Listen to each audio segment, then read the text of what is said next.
Hi, I'm Johnny from ultimatepapermache.com, and for a long time I've been intending to make this video. I want to explain why I think that everybody who is starting a craft or a new art medium, just learning how to make things of any kind, whether it's paper mache or woodworking or writing, knitting, anything. If you're first starting out, I think that you should start a website to go along with it. And I have a lot of different reasons for that, but I was reminded about this idea. Recently I saw someone was doing a review of an old book. It's called Show Your Work by Austin Kleon. I read that book. It came out, I think, in 2014. And Ultimate Paper Mache came out in 2008, so I kind of beat him to it. There's a lot of community, of course, involved in creating a website, like you've probably seen if you come to ultimatepapermache.com. We get a ton of comments, a lot of feedback. Some people have actually been with the website practically from the first couple of months it came out, and it's just been an amazing way of communicating with people, but it's also been an amazing way to learn. I think I need to give you just a little bit of background for you to understand how that works. Now, as I said, my site started out in 2008, and the very first post I put up was a dragon. This little dragon was actually made as a way to honor the readers of my other website, which was called drawfluffy.com. Drawfluffy.com was actually built in order for me to learn how to draw the mythical animals from the Harry Potter books, because I was really into it back then. That was in 2002, I think. I got to look and see when that was. Yeah, 2002 I started that one. And I just was really into the books, and I was trying to learn how to draw a little bit better, and so I started the website. But that wasn't the first website I made. The first one was called Critter Games, and that one was built so that I could learn how to make animations with the Flash program. I don't know if Flash is even a thing anymore, but it was really fun to do. I did shut that one down, I think, in 2003. But Draw Fluffy is still up. I do still get a few visitors every month, and so why not just leave it up? So I do have some experience with using websites as a way to learn out loud. So that dragon was the very first thing I made with paper mache since grade school.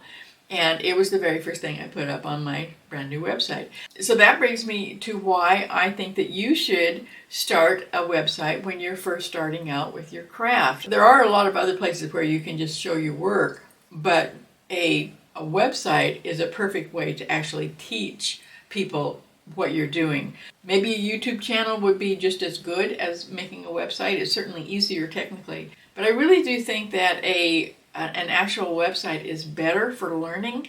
The reason for that is that a website is a fantastic place to actually teach other people your craft. And teaching requires you to be much more methodical about what it is you're doing as you're learning your craft. There's always somebody in the world who knows just a little bit less than you do, so there's always going to be somebody that you can at least imagine yourself talking to when you're writing it down. The process of writing it down is a way to use another part of your brain so that you're staying focused and focusing on exactly what you're doing. So it's a way to help yourself learn how to do it, and it's a way to keep track of what you've done in the past so that you don't make the same mistakes over and over again, although that doesn't seem to work for me, but it should. I also want to mention that if you're a younger person and you're thinking about starting a website in order to learn your craft, that process of learning how to build a website and how to get people to find the website is a marketable skill. I started out doing my Draw Fluffy and my affiliate websites when I was still working as a customer service rep for an insurance company. It was actually a good job, but not a great job for somebody who has a mild phone phobia. And one of the things that got me off the phone while still working at that job was the fact that I knew how to build websites. Anybody can write a post on Facebook or put a post on Instagram. That's easy. Anybody can do it. But if you actually know how to build a website, that's actually a marketable skill. Teaching other people your craft, even if you don't really know how to do it yet, if you're just finding one other person who knows a little bit less than you do and teaching them that craft, it really helps. That's how the old one-room schoolhouses used to work. There was a lot of different kids with different ages in those rooms, and the older kids helped the teacher explain things to the younger kids. My great aunt Edna graduated from high school. She was in a small town in Oregon. She was born, I think, in very early 1900s. And after she graduated from high school, she turned around and got a job teaching in a one-room schoolhouse. And I'll be willing to bet that the people who she taught were just as knowledgeable as someone who graduates from high school now. Now, maybe not with science and stuff, because they hadn't invented all the laboratory, things that people now have in schools. But for general knowledge, literature, art, mathematics, I would be willing to bet that those people who graduated under her tutelage were just as knowledgeable as people now. And because the process of a one-room schoolhouse really does work. That's why homeschooling works. I think that's one thing about a website is that it puts you in that one-room schoolhouse system. You happen to know just a little bit more than somebody else. You haven't met that person, but you're just talking to a camera, but you're thinking about that person who knows just a little bit less, and you're teaching them, and it helps to consolidate your own brain. It helps you become a little bit more focused about how things are done and how to explain it to other people, and it's a really good way of learning your own craft. And another thing that it really helps is trying to keep ahead of those folks so that the next time you put out a post or a new YouTube video, it'll be just a little bit more challenging than the last one. But when I'm talking about this kind of website, the Learn Out Loud kind of website, I think it's really important to not have any expectations that you're actually going to make money at it. Now, I told you that I was working at an insurance company when I built the Draw Fluffy website.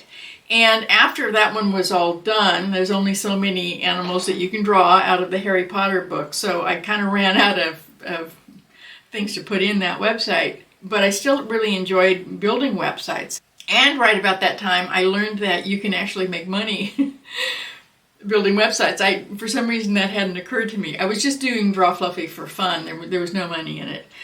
But I started learning about affiliate marketing and content marketing, and I started building more websites just with articles about things that didn't interest me particularly, but the only reason that they were on these new websites was to bring in advertising money from Google. As soon as I was making enough money from those websites, I quit my last job. That I haven't worked at a real job since then, and I moved to a small town in eastern Oregon, and I have been doing website stuff ever since. Writing all those articles for the affiliate websites was really kind of boring for me, so I really needed to do something else to keep myself sane.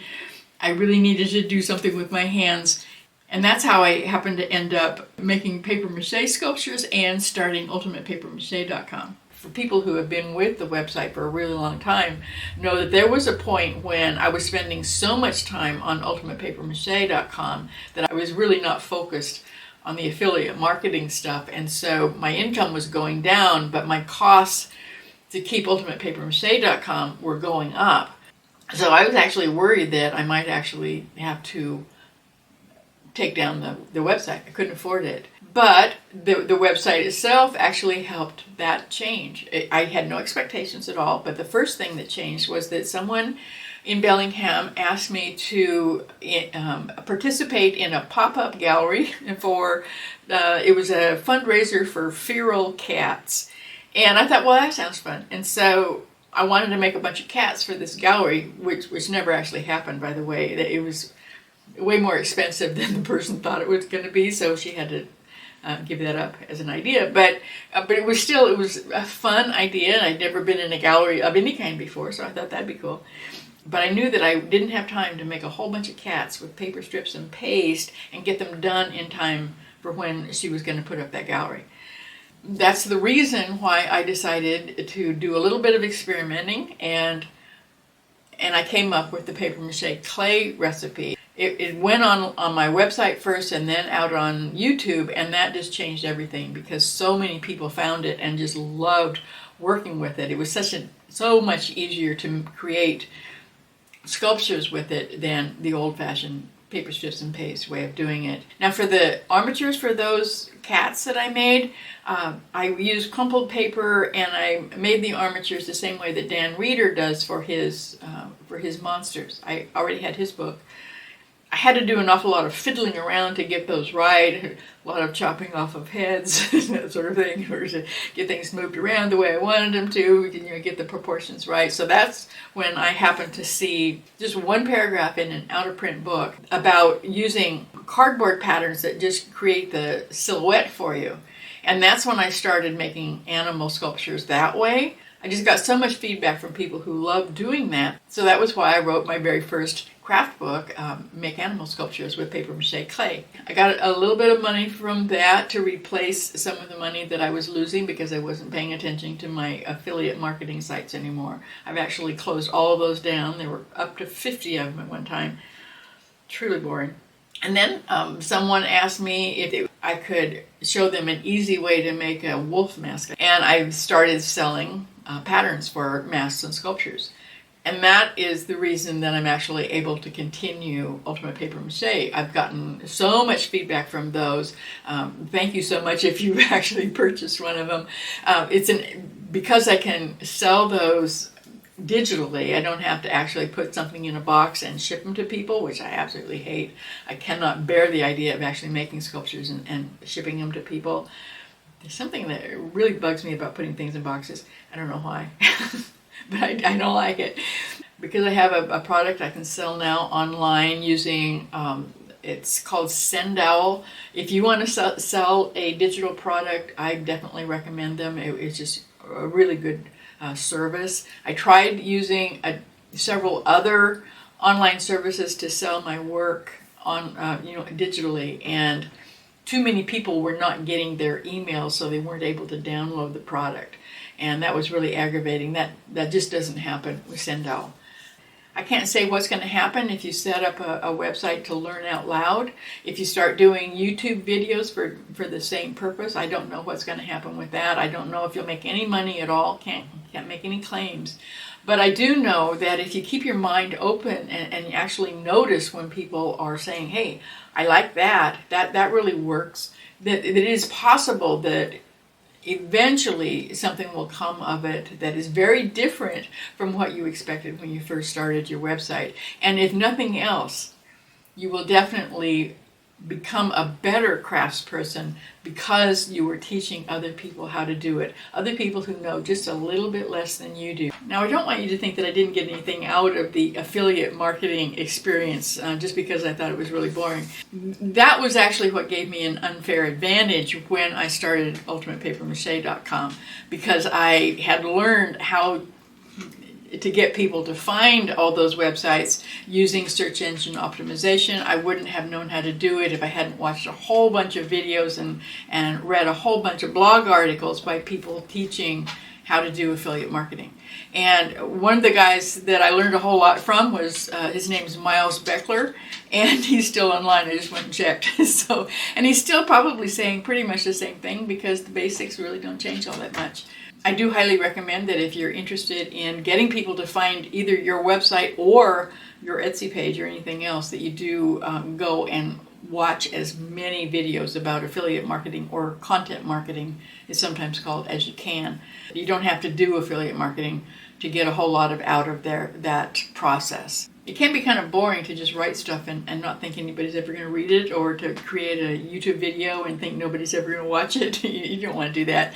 So learn how to do the search engine stuff. It's really not hard. I do also want you to understand that if you have a website, you have to have words on it, because the search engines won't find you if you don't. But you don't have to worry about being a good writer, because now that AI has come along, you can actually use it to help you write well.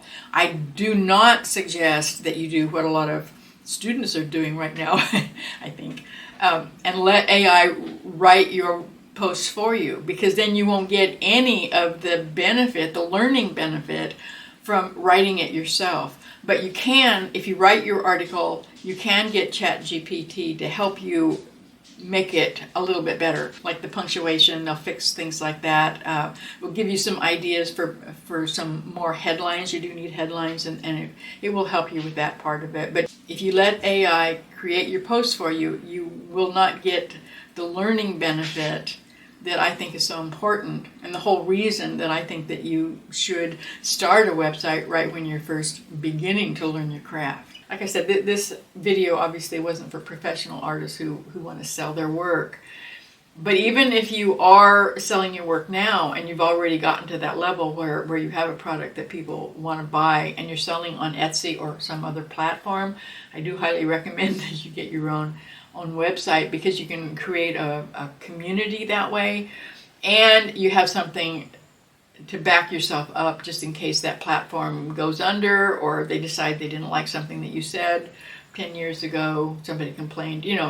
Things happen on all platforms nowadays. I don't know why, but if you have a website of your own, you do have that backup, and I highly recommend that you do build your website as a teaching platform, not just as a way to share your work, but as a way to actually teach other people what you're doing. You don't have to give away all your secrets, but the more secrets you give away, the bigger community you will create, and it could be a major game changer.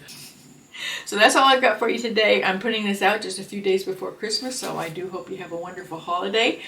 I'll see you next time. In the meantime, go make something. And come visit me, ultimatepapermache.com. I'll see you there.